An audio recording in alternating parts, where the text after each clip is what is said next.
Being in debt is bad for the brain and it affects decision-making processes. Yes, in today's video, I'm going to break down why being in debt is not optimal.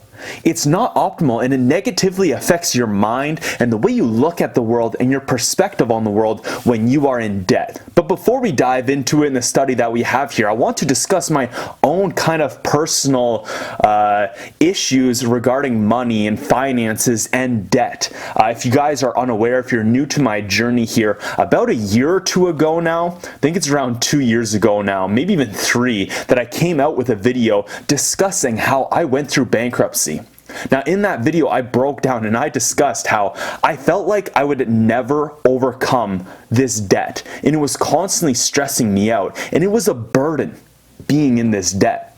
And during that point in my life when I was 23, 24, 25 years old, I realized that with the position that I was at that point in my life and where I wanted to be around that point in my life, I discovered my true passions in the world. I realized that I really wanted to do YouTube, and not just do YouTube or be a YouTuber, but I wanted to share my ideals, my theories, my perspective in the world. I wanted to help teach, educate, and inform others there out in the world with all the crazy experiments and the things that I've done over the past. And at that point in my life, finally finding my passions and realizing my life task, I was like, whoa, I'm really holding myself back here with this debt that I had from before. And every single day, it was a burden onto me. It was stress. It was overwhelming feeling. I felt constantly at the whim of this thing that, although I had control over, at a certain point, it took over and it was just something that, analyzing my current state in the world and how high the interests were. Again, I'm not going to dive into all that stuff. If you guys want to see my personal perspective and why I went through bankruptcy and dealt with that issue in my life to get over that point, go check out that video. It should be in the description box below there. But as I mentioned, today we're going to dive into a study that shows how being in debt is bad for decision making. It's bad for our mental processes, and I believe it's not optimal. If you want to be getting the most out of your mind, your body, your hormones, and your lifestyle, you need to get over and you need to fix this issue of debt in your life. Now, I'm going to dive into at the end of this video how I know lots of people right now who, through financial independence, through real estate, have debt. But because they know how to mitigate it, they know that they're going to have a return on their investment, they see exactly how they're going to mitigate that debt over time, that it's almost good for them because they see and they're working towards something. Whereas in the position that I was in when I had debt is that I had no way to possibly fix it throughout my life. So again, let's just dive right into this study here and discuss how being in debt is not optimal and it is not good for your brain and is not good for decision making. Debt reduction improves psychological and cognitive function, enabling better decision making. The psychological impact of debt adds on to the financial burden, making it tough for the poor to escape poverty. While many of the poor are burdened with debt, helping them financially is controversial because their debts are often believed to result from bad habits. A new study by the Social Service Research Center at the National University of Singapore demonstrates that reducing the number of debt accounts lowers the mental burden of the poor, thereby improving psychological and cognitive performance. This enables better decision making. Hence, poverty interventions should be structured to improve psychological and cognitive functioning in addition to addressing the financial needs of the poor. Dr. Ong explained, "One challenge with poverty alleviation policies is the bedrock belief that the poor are indebted because of personal failings. Under this view, those who are trapped in poverty are believed to be lacking in desirable qualities such as motivation and talent that most of the Singapore population possesses and value. However, our study shows that because debt impairs psychological functioning and decision making, it would be extremely challenging for even the motivated and talented to escape poverty. Instead, the poor must either have exceptional qualities or be exceptionally lucky to get out of poverty. It is hard to be poor. Harder than we thought.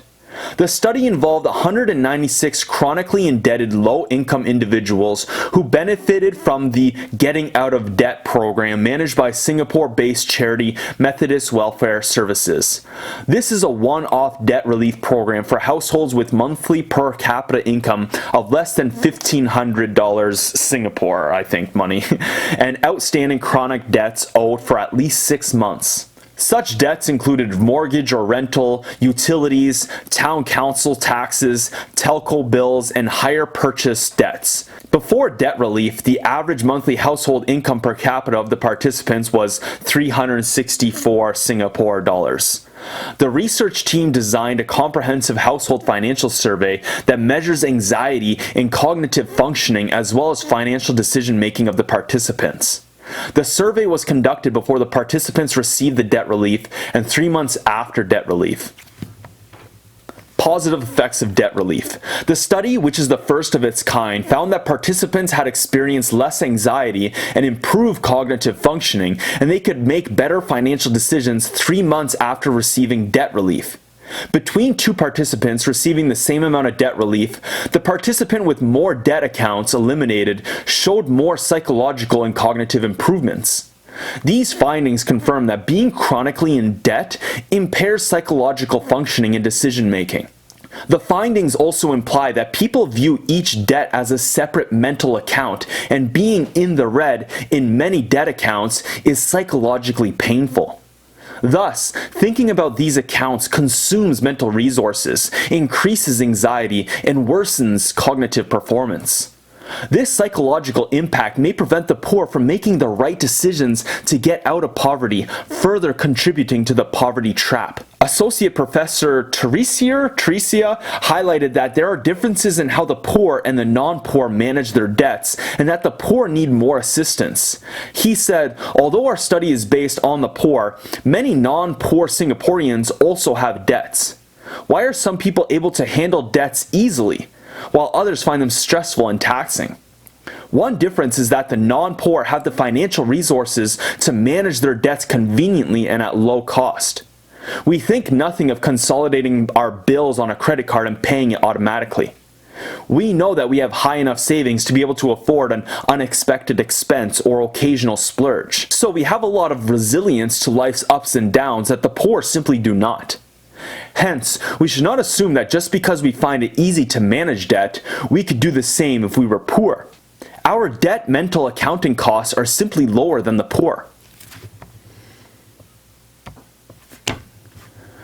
Actionable evidence. Associate Professor NG concluded the findings in this study opens a pragmatic case for designing good debt relief programs for low-income households. Firstly, they help. In fact, not helping low-income households with debt is counterproductive because not doing so leaves them in suboptimal functioning and high anxiety.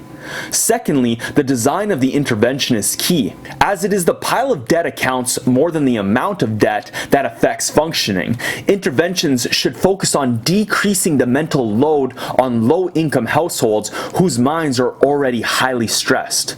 The researchers suggest that policy interventions that streamline debts would significantly improve cognitive and psychological functioning and reduce counterproductive behavior. For instance, restructuring or consolidating debt could be a more sustainable policy as it is less costly and more effective than simply clearing debt. More generally, poverty alleviation interventions should target and reduce the factors that contribute to the mental burdens of the poor. The researchers are now examining the longer-term effects of debt relief and are applying the insights from the study to find innovative solutions that may help the poor. Alright, well there you have it, world. I found that fascinating here where they said that being chronically in debt impairs psychological functioning and decision making. These findings also imply that people view each debt as a separate mental account, and being in the red in many debt accounts is psychologically painful. Thus, thinking about these accounts consumes mental resources, increases anxiety, and worsens cognitive performance. And now relating this back to myself, I 100% agree with that. When I was in debt, it wasn't just one big debt. I had 4 or 5 separate accounts that put me in that debt. And every time I considered or looked at one of those accounts, it was overwhelming, it was overburdening, and it was stressful. And it's not like it just ended there. Like, once I looked at it and then went off to work or did whatever I had to do, even though I was trying to mitigate and fix it by being at work, it was something that was still going on in the back of my mind, and it definitely affected my decision making. It definitely affected my cognitive performance because I couldn't give my all and everything into what I was doing at that time. I was definitely heavily disconnected with the now, which is something I've discussed here on my YouTube channel in the past, where concerning ourselves with the past or the future and putting ourselves in that mental state doesn't allow us to be completely present. And when we're thinking about the past or thinking about the future, we're heavily disengaged from our true selves. So again, I think it's very important to, actually not just very, it's extremely important to get your finances under control. And what I believe is to learn and understand the concepts of financial independence. Now, before I met Matt McKeever, I had no idea about this concept of financial independence. If you guys don't know, I actually run and manage Matt McKeever's whole YouTube channel, and his whole YouTube channel is dedicated to financial independence and real estate advice and documenting and highlighting many people from around the world, or at least here in Ontario as well as across Canada and North America, who are utilizing these financial concepts and utilizing aspects like real estate to help them get financially independent in life. And again, I think this is extremely important. Now, don't take my word for it, because I'm still getting myself into a better state financially, but I would really suggest going to check out Matt McKeever's YouTube channel. Again, I run it, I make all the thumbnails, I've helped record and edit and upload a majority of his content, and I've learned a lot from his channel as well as the people that he features on his YouTube channel.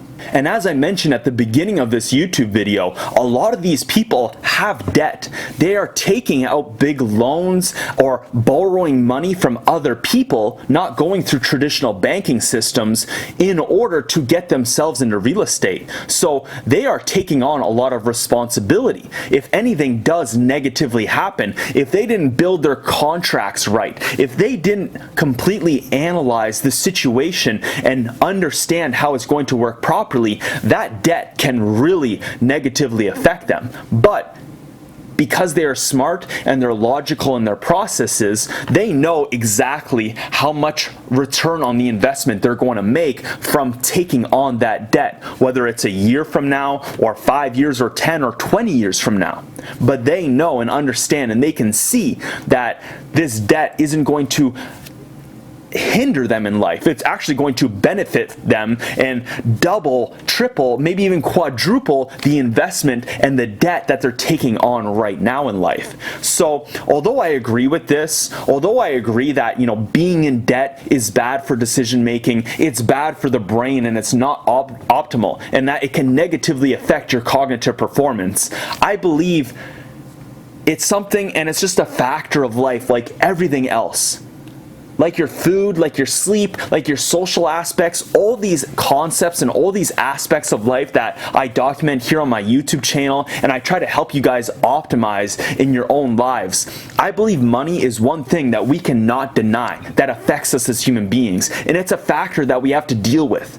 So, I hope you guys took some concepts away from this. Understand that if you have multiple sources of debt, each one of those accounts is negatively affecting your cognitive performance and your cognitive output. And you need to mitigate that. You need to consolidate that and get that figured out. And you also need to be striving and chasing financial independence in your life. Again, I'm not the best person for this. I would really suggest going to check out Matt McKeever's YouTube channel for it. But I hope you got something at least away from this video. And I hope you go out there and look and research the ways that you can become financially independent in your own life. Because if you're not, you're negatively affecting your cognitive performance. You're negatively affecting your brain and your decision-making abilities. So, thank you guys so much for watching this video. I hope you got some benefit out of it. If you did, make sure you hit that like button. And of course, leave me a comment in the comment section below. I want to know what you guys think. Thank you guys so much for watching. I am the Hungarian Experiment.